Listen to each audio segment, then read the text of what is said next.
महायुती सरकारने सुरू केलेली मुख्यमंत्री लाडकी बहीण योजना कधीही बंद होणार नाही। ज्या ज्या लाभार्थी महाराष्ट्रातील माझ्या माता भगिनी आहेत यांच्या अकाउंटमध्ये दरमहा 1500 रुपये येतील। पहिल्या दिवसापासून विरोधकांनी ही योजना बंद होणार, काही जण महाविकास आघाडीतले तर थेट कोर्टामध्ये या योजनेच्या विरुद्ध गेले। पण महाविकास आघाडीने विधानसभा निवडणुकीच्या वेळेला स्वतःचा जाहीरनामा घोषित केला, त्यावेळेला दरमहा 3000 रुपये देऊ अशा प्रकारची घोषणा केली।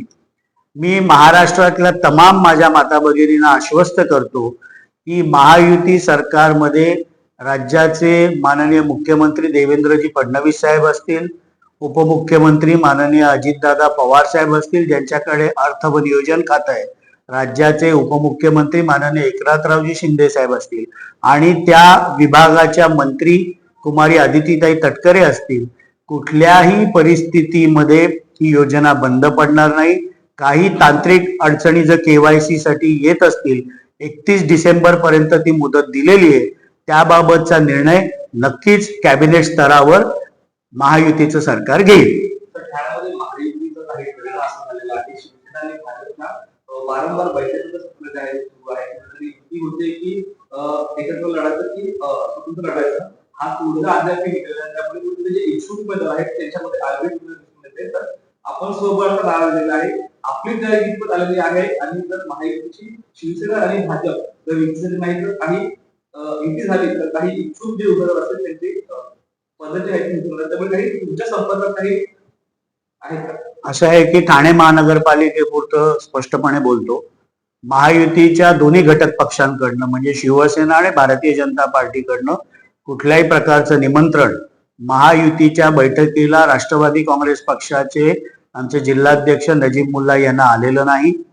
जिल्हाध्यक्ष म्हणून नजीब मुल्ला यांनी पार्लमेंटरी बोर्ड बसवून 2 दिवस जवळजवळ 380 राष्ट्रवादी काँग्रेस पक्षाकडे आलेल्या इच्छुकांच्या मुलाखती घेतल्या।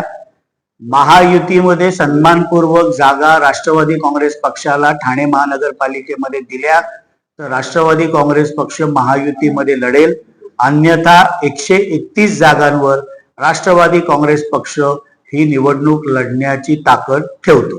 तुम्ही म्हणताय की त्यात सन्मानपूर्वक जागा नेमक्या किती मिळायला राष्ट्रवादीची अपेक्षा? असं आहे ना की चर्चेला बोलवतील तेव्हा आम्ही आमचा आकडा सांगू ना। या क्षणापर्यंत राष्ट्रवादी काँग्रेस पक्षाचे आमचे जिल्हाध्यक्ष नजीब मुल्ला यांना युतीतील दोन्ही पक्ष शिवसेना भारतीय जनता पार्टीच्या बैठका होत आहेत, पण आम्हाला कुठल्याही प्रकारचं निमंत्रण अजूनपर्यंत तरी आमच्या जिल्हाध्यक्षांना दिलेलं नाही। त्यामुळे स्वबळावर लढायची जर वेळ आली तर ती देखील संपूर्ण तयारी राष्ट्रवादी काँग्रेस पक्षाने ठाणे महानगरपालिकेपुरती केलेली। तर नगर परिषद पंचायत समितीच्या निवडणुका पार पडलेल्या आहेत, पाहिलं तर तुम्हाला देखील चांगलं यश मिळालं, मात्र काहींना दिग्गजांना फटका बसला, त्यापैकी बाजी मारते पालघरमध्ये शिवसेना तर भाजप जे आहे ते बदलापूर आणि अहमदनगर मध्ये आलेली आहे, त्यामुळे नक्कीच तुमचं देखील चांगल्या रँक मध्ये नंबर आलाय। येणाऱ्या महानगरपालिकेने पाहता या युतीचा धर्म आहे पूर्ण पाळावा।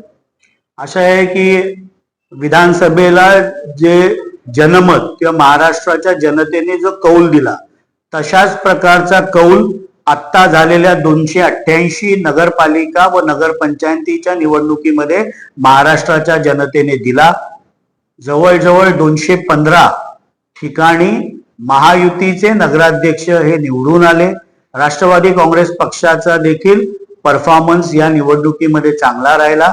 महायुती म्हणून जिथे जिथे शक्य होईल त्या त्या महानगरपालिकेमध्ये महायुती म्हणून लढावं, जिथे एका पक्षाबरोबर युती करायची वेळ आली म्हणजे राष्ट्रवादी काँग्रेस पक्षाला समजा काही ठिकाणी शिवसेनेबरोबर युती करावी लागली तर तशा प्रकारची युती होईल, काही ठिकाणी भारतीय जनता पार्टी बरोबर करायला लागली तर तशी युती होईल, आणि महायुतीमध्ये जर कुठल्याच पक्षावर युती झाली नाही तर स्वबळावर देखील लढण्याची तयारी ही राष्ट्रवादी काँग्रेस पक्ष करतोय।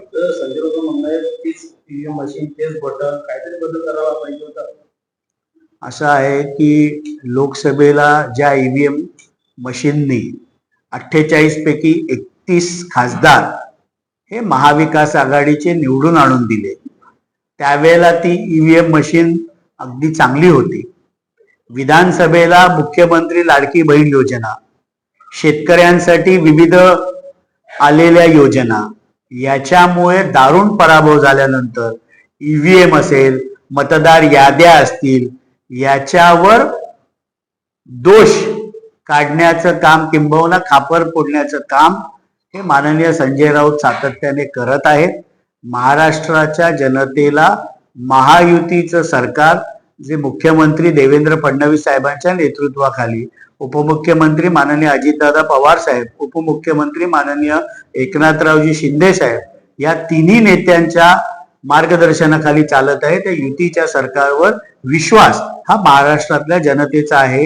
हे पुन्हा एकदा नगरपालिका आणि नगरपंचायतीच्या निवडणुकीच्या निकालावरनं सिद्ध झाले. त्यांच्यामध्ये निवडणुका जिंकण्याचा सत्तारांचा धंदा असा असं आहे की लोकशाहीमध्ये त्यांचं तोंड काय आम्ही दाबू शकत नाही.